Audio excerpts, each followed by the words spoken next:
Welcome back to session 3 of class 5 on interpreting various kinds of biblical literature. We've just completed looking at the Old Testament narratives, and now we move to the second type of literature that we're calling the Old Testament laws. These are God's covenant stipulations for Israel. So, what is the law? When we talk about the law and when you read it in the Bible, what is it exactly? It's really God's instructions to Israel on how to be God's people. And if we look at it in three broad categories, the law really covers how to relate to God as the first one. An example would be Deuteronomy 6:5 that says, I am the Lord your God. Love the Lord your God with all your heart, with all your soul, and with all your strength. Or maybe how to present acceptable sacrifices to God. This also is how we relate to God. Think about the book of Leviticus and how it explains you need to provide a bull or a ram or a lamb or doves, all without defect in order to be acceptable to a holy God. So the law teaches the Israelites how to relate to a holy God. The second broad category for the law for the people of Israel is how they should relate to fellow Israelites within their community, or even aliens or foreign-born people who are now a part of their community. And as well as how to relate to God, now we discuss how to relate to each other, and we see that just as we were told in Deuteronomy 6:5 to love the Lord, now in Leviticus 19:18 we're told to love each other. It says, do not seek revenge or bear a grudge against one of your people, but love your neighbor as yourself. I am the Lord. So the law is put in place for Israel to show them how to relate to God and how to relate to each other. It also goes into more detail rather than just love each other and gives specific situations, such as in Numbers chapter 5. It says that if anyone wrongs another, he needs to provide some kind of restitution. He needs to go and repent, and then usually if it's monetary, money-based restitution, then he'll pay back what he wronged the person and add a fifth to it. So those are specific situations where the law is instructing the Israelites how to relate to God and how to relate to each other. Then the third broad category of the law for instructions to Israel is how do we relate to other cultures around us? And in many situations, they're told, don't do the things that the other cultures are doing because those nations are wicked and I'm driving them out before you. So the laws are put in place in many situations to tell them, don't do this and don't do that because those are wicked things the other nations are doing.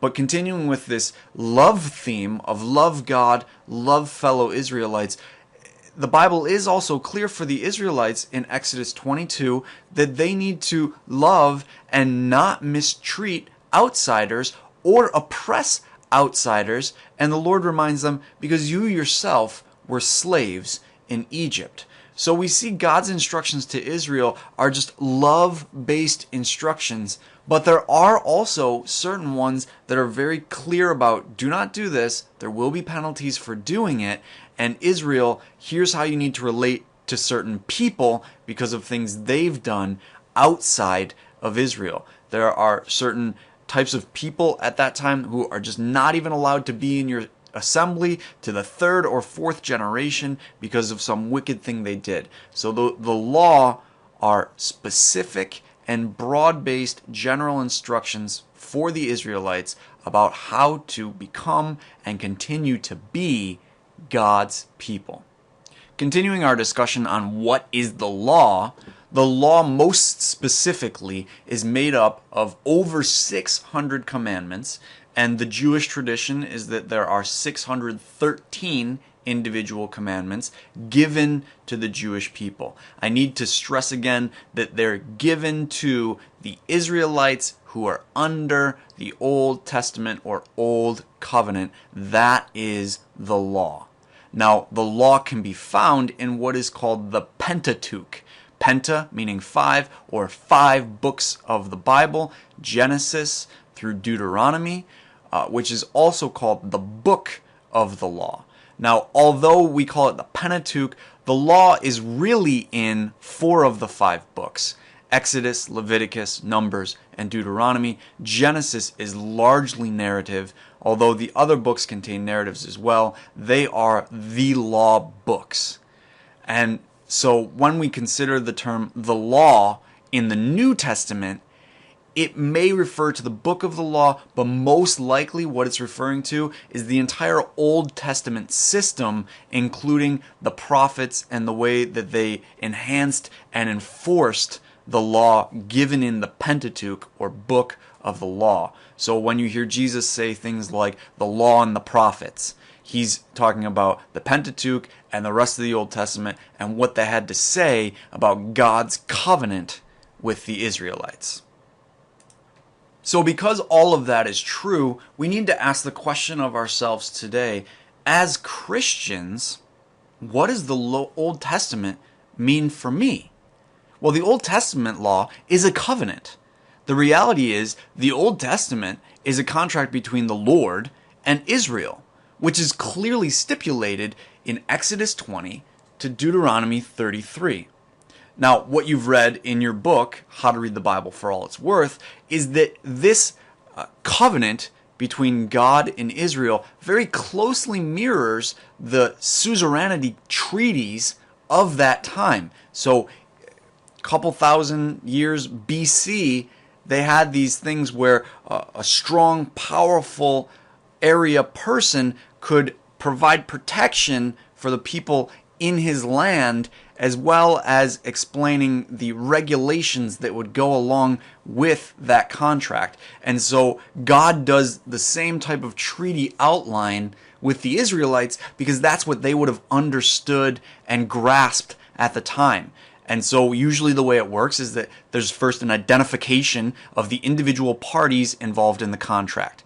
Now, God makes that very clear in Exodus 20. He says, I am the Lord your God who brought you out of Egypt to be your God. So he's talking very specifically about he's a party in the contract, and the Israelites of that time are a party in the contract. Christians today are not a part of that Old Testament contract. We're not mentioned as part of the treaty between God and the Israelites. After the initial identification of the parties, then come the set of stipulations or rules, guidelines to be followed in order to ensure that the treaty, the contract, the covenant remains between the two parties.